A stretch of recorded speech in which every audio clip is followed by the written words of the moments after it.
On va utiliser non seulement l'empreinte, mais aussi les stats du cluster. Les stats du cluster sont un indicateur connu par certains, nouveau pour d'autres. Ça permet de voir les stats pour chaque bougie d'empreinte. Dans Paramètres, trouvez les stats du cluster via Ctrl+I ou l'icône en haut à droite.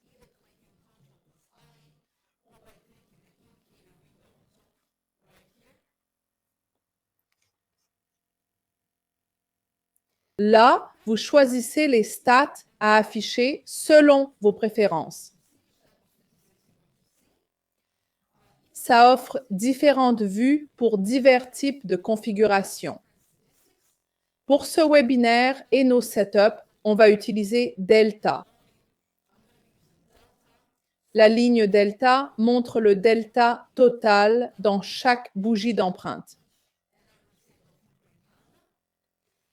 Le volume me montre le total des offres et demandes dans chaque empreinte.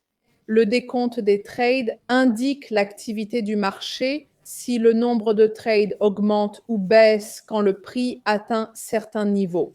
Il montre le total des trades exécutés sur tout le marché dans chaque empreinte. C'est donc très utile.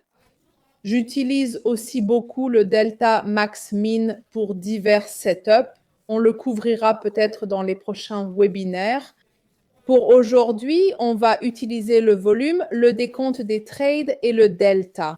Un autre réglage que j'applique dans mes stats de cluster est la proportion par plage visible.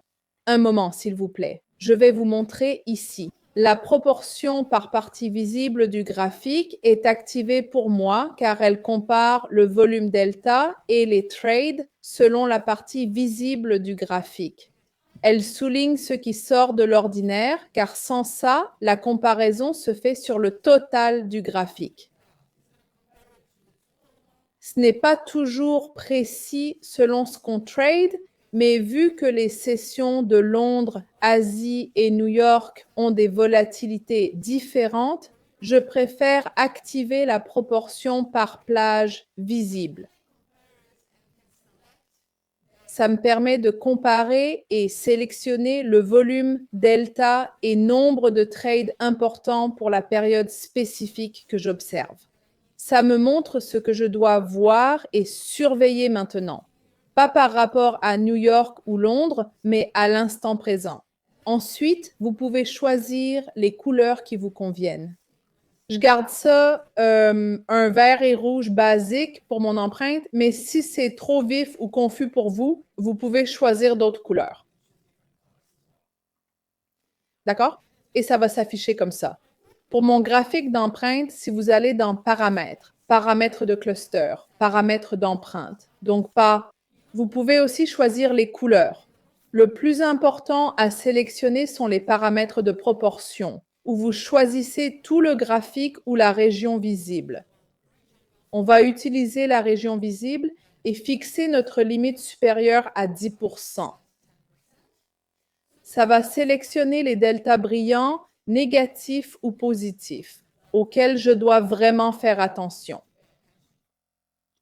Compris? Voilà les paramètres qu'on va utiliser pour le webinaire d'aujourd'hui. Bon, plongeons dans l'utilisation combinée du profil de volume et de l'empreinte et les trois configurations. Au fait, à la fin du webinaire, je laisserai du temps pour les questions-réponses. S'il y a des questions, je vous conseille de les garder pour la fin. Je pourrai alors ouvrir le chat, voir vos questions et y répondre au mieux pour vous aider dans votre trading. D'accord? On va commencer par une stratégie appelée Momentum Breakout. La logique du Momentum Breakout se concentre sur la cassure impulsive des niveaux clés avec une forte hausse du volume et des trades agressifs dans le sens de la cassure.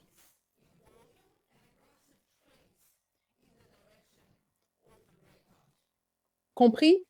On va prendre cette semaine comme exemple. C'est arrivé hier, C'est donc parfait pour voir comment vous auriez pu trader et gagner avec cette stratégie. Maintenant, on examine notre graphique Eurofutures sur 15 minutes. J'utilise 15 ou 30 minutes pour l'analyse globale. Comme dit au début, je regarde d'abord le profil de volume. Pour le momentum breakout, on cherche quand le prix sort d'une zone souvent testée.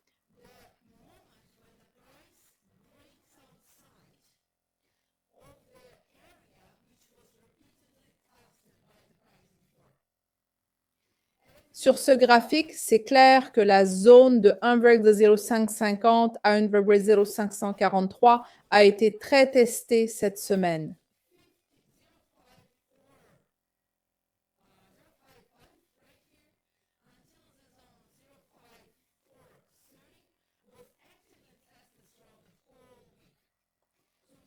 Le prix a du mal à franchir ce niveau.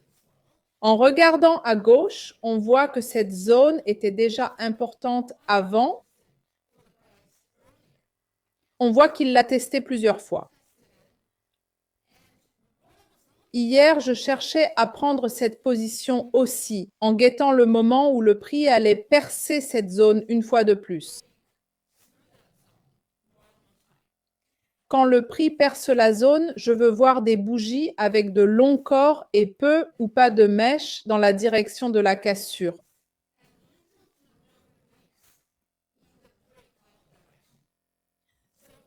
Donc plus l'élan est fort, plus la dynamique de la cassure est importante, meilleur c'est. Comme on peut le voir, après avoir testé cette zone un moment, hier, le prix a réussi à casser à la hausse. Je regarde cette bougie précise car c'était la première à casser au-dessus de la zone et à clôturer avec un corps plein, fort et presque sans mèche dans le sens de la cassure.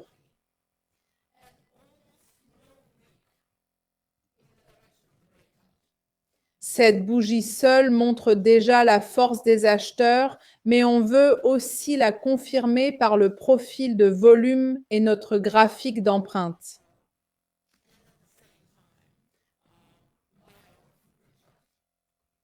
Maintenant, regardons encore une fois cette zone où le prix est resté longtemps, presque une semaine entière jusqu'à hier.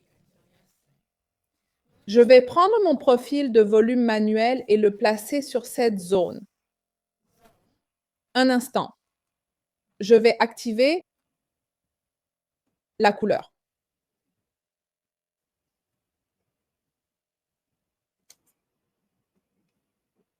Voilà. Bien. On verra juste au-dessus, au sommet de cette zone de consolidation, le point de contrôle TPO. Mais dans la zone testée plusieurs fois, on ne voit presque pas de volume. En examinant le profil de volume de toute la consolidation, on voit les nœuds à haut volume au milieu et le nœud à faible volume au sommet. Cette zone à faible volume testée plusieurs fois est d'où on veut voir le prix s'échapper.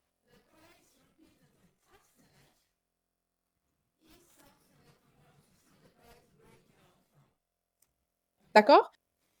Donc, la zone à faible volume testée souvent, le prix casse à la hausse. Je veux voir comment les acteurs du marché ont réagi quand le prix a bondi de la zone qu'ils peinaient à franchir avant.